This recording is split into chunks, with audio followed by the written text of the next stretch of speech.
तो प्लानिंग के 3 चरण निर्धारित किए गए हैं। पहला चरण यह है, सबसे पहले हिंदुस्तान की अर्थव्यवस्था को खलास किया जाए। और जो बात चल रही है ब्रिटिश हाउस ऑफ कॉमन्स में, वो बात यह चल रही है कि इंडियन इकोनॉमिक सिस्टम को कॉलेप्स करा दिया जाए।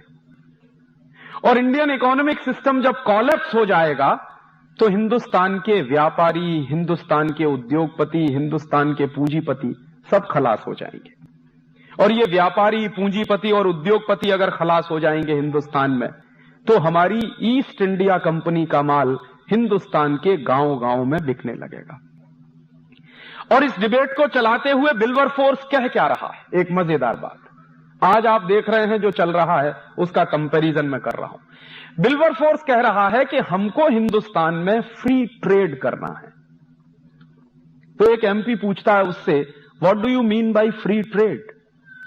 तो विल्बरफोर्स कह रहा है कि फ्री ट्रेड का माने ब्रिटिश गुड्स का हिंदुस्तान के गांव-गांव में बिकना, ब्रिटिश गुड्स का, ब्रिटेन के माल का हिंदुस्तान के बाजारों में भर जाना, और ब्रिटिश के माल का, ब्रिटेन के माल का हिंदुस्तानी लोगों द्वारा ज्यादा से ज्यादा कंजम्पशन करना, उपभोग करना, यह है फ्री ट्रेड। इसके सेकंड पार्ट में एक बात और कह रहा है विल्बरफोर्स, फ्री ट्रेड की व्याख्या करते हुए सेकंड पार्ट में यह कह रहा है कि यह जो फ्री ट्रेड चलेगा इसमें एक चीज और होनी चाहिए कि हिंदुस्तान में बहुत अच्छा रॉ मटेरियल है जो इंग्लैंड में नहीं है। जैसे कॉटन का रॉ मटेरियल है, स्टील के ओर्स हैं इस देश में, आयरन ओर बहुत अच्छा है, और भी तमाम तरह के रॉ मटेरियल हैं। तो वो कह रहा है कि कुछ इस तरह का फ्री ट्रेड चलना चाहिए कि जिससे हिंदुस्तान का सारा रॉ मटेरियल ब्रिटेन में आना शुरू हो जाए और उस रॉ मटेरियल के लिए हमको एक नया पैसा खर्च नहीं करना पड़े, और उस रॉ मटेरियल से हम फिनिश प्रोडक्ट बनाएं और वापस इंडियन मार्केट में ले जाकर बेचें। तो जब ये डिबेट कंक्लूड हो रही है तो उस डिबेट को इंप्लीमेंट करने के लिए पॉलिसीज बनाई जा रही हैं। और वो पॉलिसीज क्या बन रही हैं? पहली पॉलिसी बनी है और ईस्ट इंडिया कंपनी को एक चार्टर इशू किया गया है। ये ईस्ट इंडिया कंपनी जब आई है तो 20-20 साल के चार्टर उसको दिए जाते हैं। पहला चार्टर 1601 में मिला है, फिर दूसरा चार्टर 1621 में मिलता है, फिर इस तरह से 20-20 साल से चार्टर दिए जाते हैं। चार्टर माने अधिकार पत्र। तो इस तरह से 1813 की ये डिबेट जब कंक्लूड हो गई है तो ईस्ट इंडिया कंपनी को एक स्पेशल चार्टर इशू किया गया है हाउस ऑफ कॉमन्स की तरह से, और उस तरफ से, और चार्टर का नाम है चार्टर फॉर फ्री ट्रेड। और मैं जोर दे रहा हूं इस फ्री ट्रेड शब्द पर कि ये जो फ्री ट्रेड शब्द है ये कोई नया नहीं है, ये 250-300 साल पुराना शब्द है। आज जो कुछ आप अखबारों में पढ़ते हैं, सुनते हैं कि इस देश में लिबरलाइजेशन हो रहा है, ग्लोबलाइजेशन हो रहा है, किस लिए हो रहा है? फ्री ट्रेड के लिए हो रहा है। तो ये फ्री ट्रेड तो इस देश में अंग्रेजों ने भी चलाया है। और अंग्रेज इस देश में फ्री ट्रेड क्यों चला रहे हैं? इंडियन इकोनॉमिक सिस्टम को बर्बाद करना है और ब्रिटिश इकोनॉमिक सिस्टम को इस देश में स्थापित करना है, इसके लिए वो फ्री ट्रेड चला रहे हैं। तो उस फ्री ट्रेड में पॉलिसीज क्या बन रही हैं? जो सबसे पहली पॉलिसी बनी है कंपनी सरकार की। 1813 में इस देश में कंपनी की सरकार है, ब्रिटेन की सरकार नहीं। ब्रिटेन की सरकार आई है 1858 के बाद, रानी की सरकार सीधे 1858 के बाद आई है। उसके पहले कंपनी की सरकार है, माने ईस्ट इंडिया कंपनी की सरकार है। तो ईस्ट इंडिया कंपनी की सरकार जो है वो पॉलिसी क्या बना रही है? फ्री ट्रेड का चार्टर आ गया है और उसके आधार पर जो सबसे पहली पॉलिसी बनाई जा रही है वो पॉलिसी क्या है? ब्रिटिश माल पर हिंदुस्तान में कोई टैक्स नहीं लगेगा, और उसके बदले में जो हिंदुस्तानी माल होगा उस पर ज्यादा से ज्यादा टैक्स लगाया जाए। नतीजा क्या निकलेगा? अगर ब्रिटिश माल इस देश में टैक्स फ्री हो जाएगा तो गांव-गांव में ब्रिटिश माल सस्ता हो जाएगा, और हिंदुस्तानी माल पर लगातार टैक्स बढ़ा दिया जाएगा तो हिंदुस्तानी माल महंगा हो जाएगा। तो स्वदेशी माल महंगा हो जाएगा और विदेशी माल सस्ता हो जाएगा। इसके लिए पॉलिसी बनाई है कंपनी सरकार ने, जिसको कहा गया है चार्टर फॉर फ्री ट्रेड, और उसके तहत इस देश में अंग्रेज कुछ कानून बना रहे हैं। कानून क्या बना रहे हैं? ब्रिटेन के माल पर तो टैक्स हटा दिया पूरी तरह से, और कोई इंपोर्ट ड्यूटी नहीं लगेगी ब्रिटेन के माल पर, और हिंदुस्तानी माल बनाने वाले लोगों पर सबसे पहला टैक्स लगाया गया central excise and salt tax. और ये अंग्रेजों ने क्यों लगाया है सेंट्रल एक्साइज टैक्स?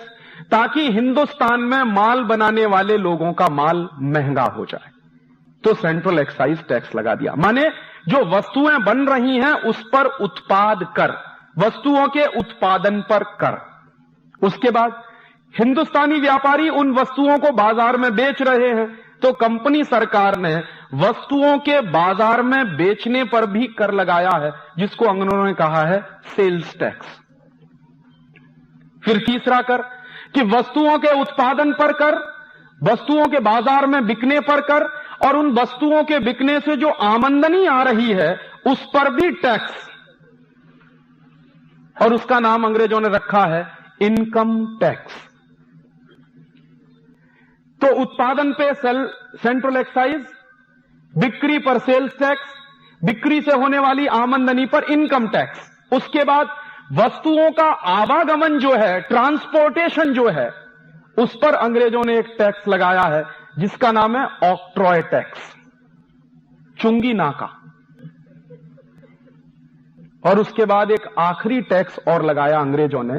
अंग्रेजी सरकार क्या करती थी, कंपनी सरकार क्या करती थी कि कहीं कहीं पुल बनाती थी, तो पुल पर से माल लेके जब ट्रक गुजर रहा है तो आपको पुल का कर देना है, क्योंकि हमारी सड़क आप इस्तेमाल कर रहे हैं। तो उसको उन्होंने नाम दिया टोल टैक्स। तो कितने टैक्स लगा दिए अंग्रेजों ने? वस्तुओं के उत्पादन पर सेंट्रल एक्साइज, वस्तुओं की बिक्री पर सेल्स टैक्स, उसके बाद इनकम पर इनकम टैक्स, उसके बाद ट्रांसपोर्टेशन के लिए आपको टोल टैक्स और ऑक्ट्रॉय टैक्स।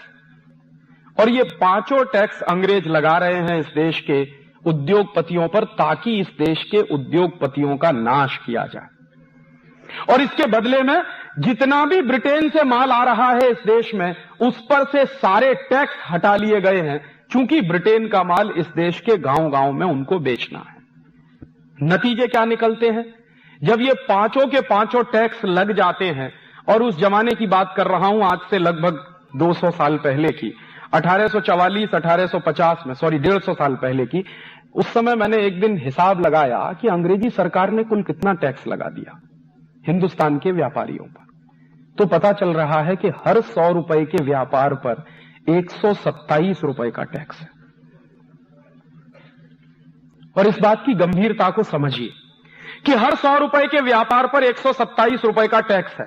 तो एक दिन हाउस ऑफ कॉमन्स में डिबेट चल रही है और एक एमपी कह रहा है कि हिंदुस्तान के व्यापारियों पर इतना टैक्स लगा दिया है, ये सब मर जाएंगे। तो दूसरा एमपी जवाब दे रहा है कि यही हमें करना है।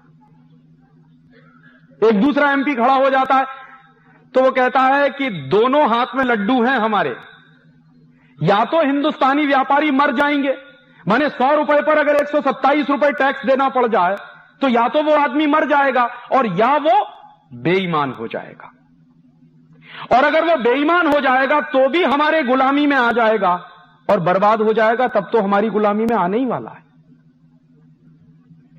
अब आप ध्यान करिए इन दो बातों को कि इस देश में टैक्सेशन का सिस्टम क्यों लाया जा रहा है, ताकि हिंदुस्तान के व्यापारियों को, पूंजीपतियों को, काम करने वालों को, उत्पादकों को बेईमान बनाया जाए या फिर उनको खलास कर दिया जाए। ईमानदारी से काम करें तो खलास हो जाएं, और बेईमानी से काम करें तो टैक्स की चोरी करें, और टैक्स की चोरी करें तो हमेशा ब्रिटिश सरकार के अधीन रहें, क्योंकि चोरी करने वाला आदमी कभी आंख में आंख डाल के बात नहीं कर सकता। और इसके लिए फिर उन्होंने डिपार्टमेंट्स बना दिए, income tax department, central excise department, toll tax वाला डिपार्टमेंट, सेल्स टैक्स वाला डिपार्टमेंट, ऑक्ट्रॉय वाला डिपार्टमेंट।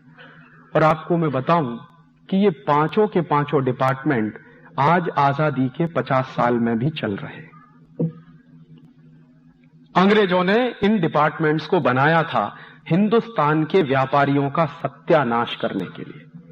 तो मुझे लगता था कि जब 1947 में इस देश में आजादी आई तो अंग्रेजों द्वारा बनाए गए ये पांचों डिपार्टमेंट्स बंद कर देने चाहिए थे, लेकिन वो आज भी चल रहे हैं। और उसी दौर की एक जानकारी और दूं कि अंग्रेजों ने सबसे पहले जब इनकम टैक्स लगाया तो उसकी रेट क्या है, कितना इनकम टैक्स देना पड़ता है। तो अंग्रेजों का जो सबसे पहला इनकम टैक्स का रेट है वो 97% का है। माने 100 रुपए की इनकम है तो 97 रुपए का टैक्स आपको देना पड़ेगा, माने सिर्फ 3 रुपया आपको मिलेगा। और आपको शायद ये मालूम होगा, कुछ बुजुर्ग यहां बैठे होंगे इस सभा में, आजादी के 1947 के बाद कम से कम 20-25 साल तक इनकम टैक्स इस देश में 97% लगता रहा है। आजादी के बाद की बात कर रहा हूं। 1970-72 तक 97% ही इनकम टैक्स लगता रहा है इस देश में, जबकि आजादी आ गई थी 1947 में। तो मेरा सबसे पहला और गंभीर प्रश्न यह है कि जो टैक्सेशन का स्ट्रक्चर अंग्रेजों ने बनाया, वही टैक्सेशन का स्ट्रक्चर इस समय देश में चल रहा है।